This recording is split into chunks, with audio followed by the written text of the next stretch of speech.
Welcome to SKM Chess Academy YouTube channel. In the last video, we have seen the French defense exchange variation. Now, in this, we will see this. Another principal continuation is to maintain the tension. So, let us see the moves and the variation and move order of the how the white maintains the tension here. So, after b4, e6, d4, d5, instead of playing e into d5 in exchange, as in exchange variation, white plays here knight c3 to maintain the tension. Here there is after knight c3, now it is the black turn to have options. Here he can exchange d into e4, or he can put bishop b4 counter attack. So let us see one by one these variations. If he exchanges his d into e4, then knight into e4, then comes knight d7, developing his knight, and both are following the first principles of opening.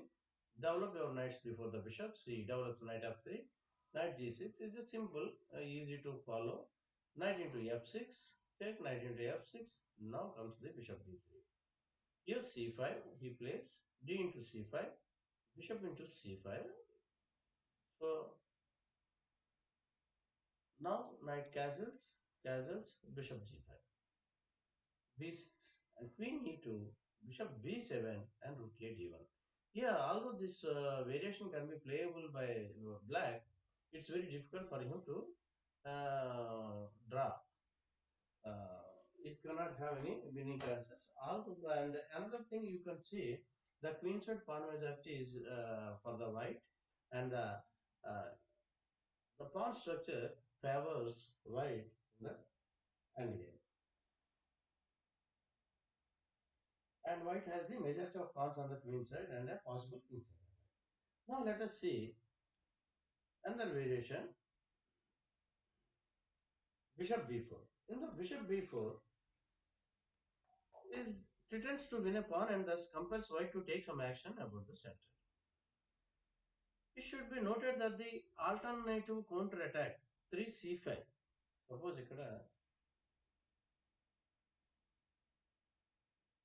if they play 3c5, here you see e4, e6, d4, d5, knight c3. Now it is the black counter-attacking the white. It launched a counter-attack, so restricting the knight movement.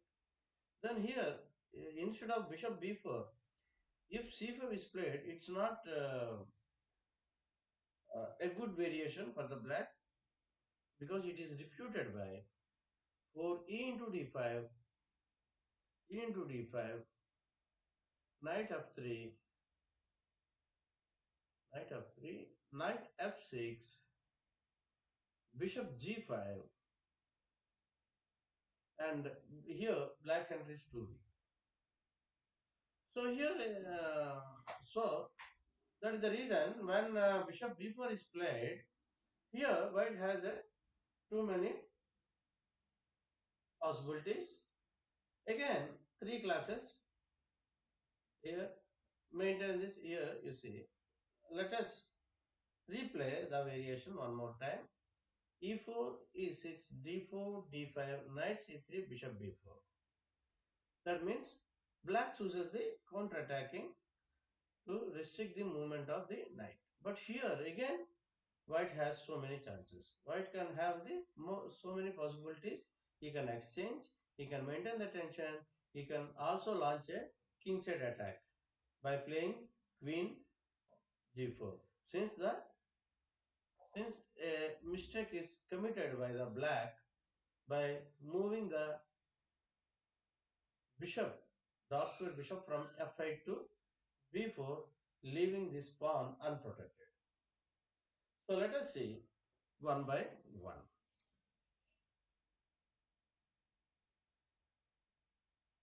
You see, simplification is e into d5. E into d5 is the simplification. It is nothing for the white except for the equality. So let us go back. So when you go to b4, how do you maintain the tension? Either tension is possible either by bishop d2, either bishop d2 or bishop d3.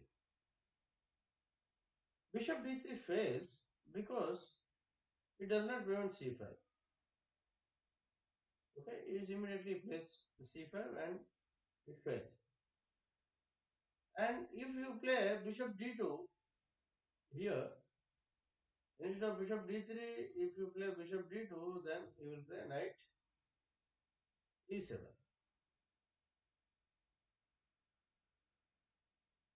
Then here only independent line is available is e into d5, e into d5 equalizes, and then here only possibility is e into d5, e into d5, this equalizes. So bishop d2 and bishop d3 are not gives nothing for the white. So what does it do? So after bishop b4, setting up the cramp chain is the most popular here. So he has to play e5 here.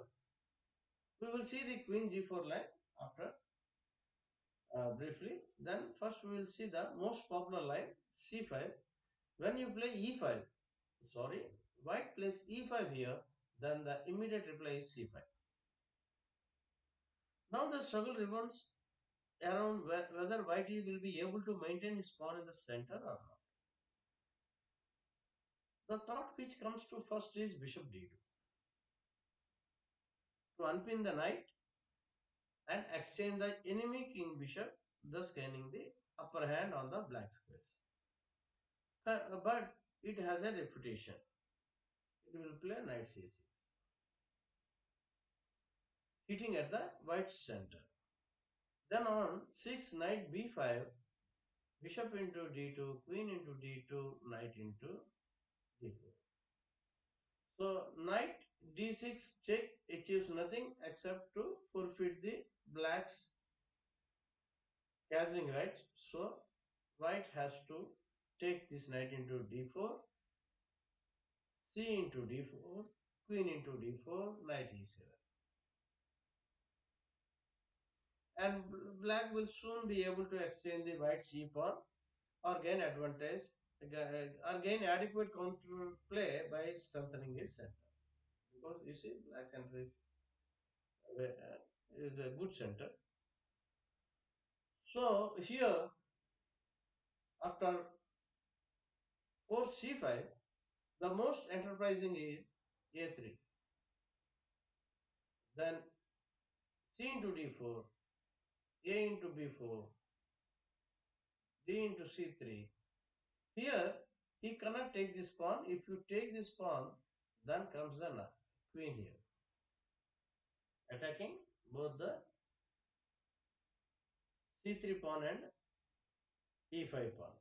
So it's not good. So after, when after this, uh, you don't take this pawn and develop your knight of 3.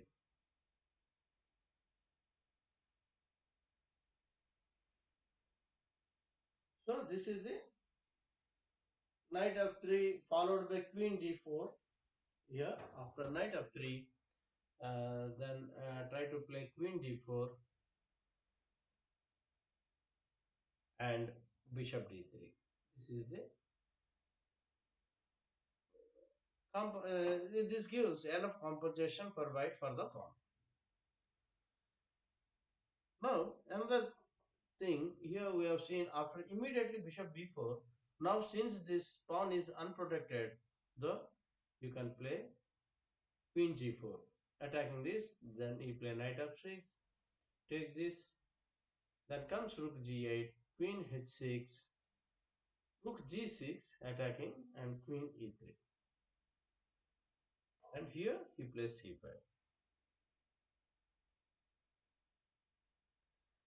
This is the so that's all in this video.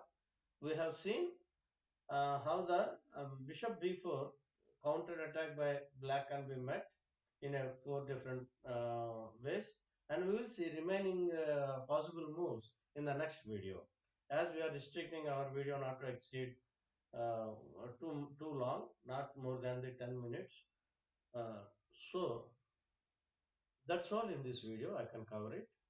We will cover the remaining part in the next video, continuation in the next video. Thank you very much once again for all the subscribers and viewers of this channel. Please like, share, and subscribe to this channel and extend your cooperation to this channel. Thank you very much.